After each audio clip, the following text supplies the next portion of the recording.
Up to now, our primary focus has been on writing correct code. Next, we'll analyze our algorithms to determine the amount of time that they take to run relative to the size of the input. In upcoming lectures, you'll apply what you learn in this one to analyze algorithms and compare them in order to determine which one to use.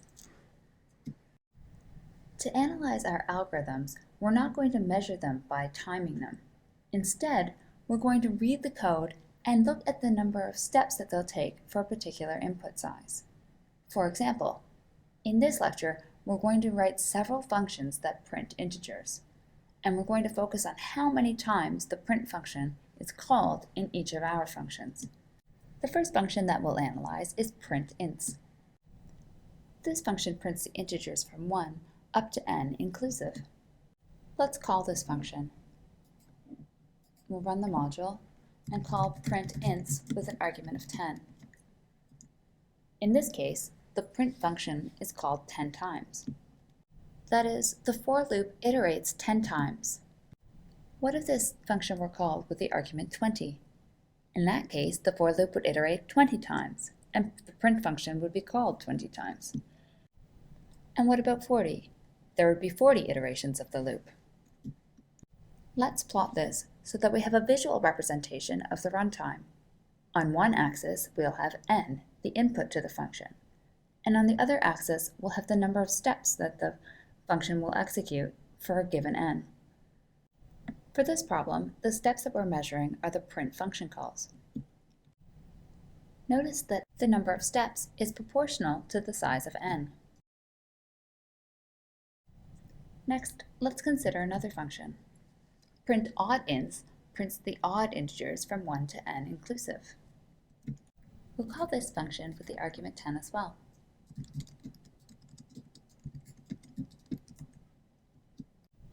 Print was only called 5 times.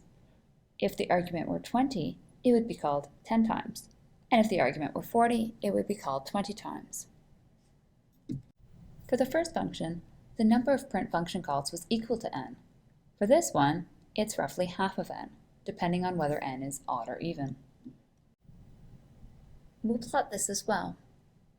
We can see that the number of steps is still proportional to the size of n. It's roughly half of n. This function and the first are both considered linear functions. The runtime grows linearly with respect to the size of the input, n. Next up, we'll analyze function printPairs. It prints all combinations of pairs of integers from 1 to n inclusive. We're going to start by calling this function a couple of times. First, we'll call printPairs with an argument 2. In that case, 4 pairs are printed.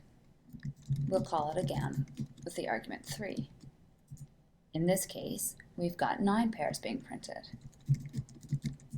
Now with the argument 4, there are 16 pairs printed. Do you see a pattern? For the argument n, the print function is called n squared times.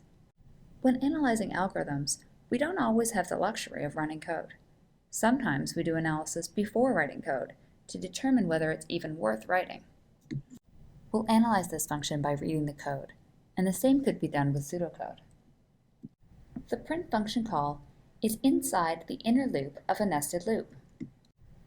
When the inner loop is executed, it will iterate n times. And the inner loop is executed once for each iteration of the outer loop. The outer loop will execute n times as well.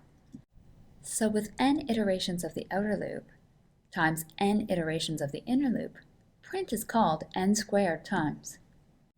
This time, the number of steps is proportional to the size of the input squared. We'll plot this as well. As n grows, the number of steps is growing more quickly than it did for the other two algorithms.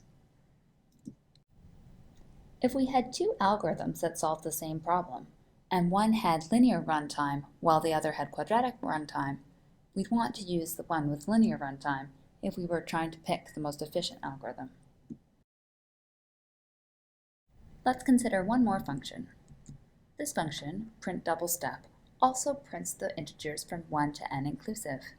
But rather than using a step size of 1 or 2 like the previous functions, the step size varies.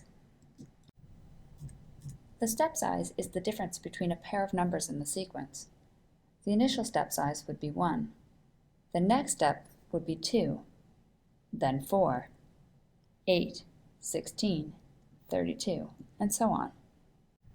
Let's consider how many integers are printed for various values of n.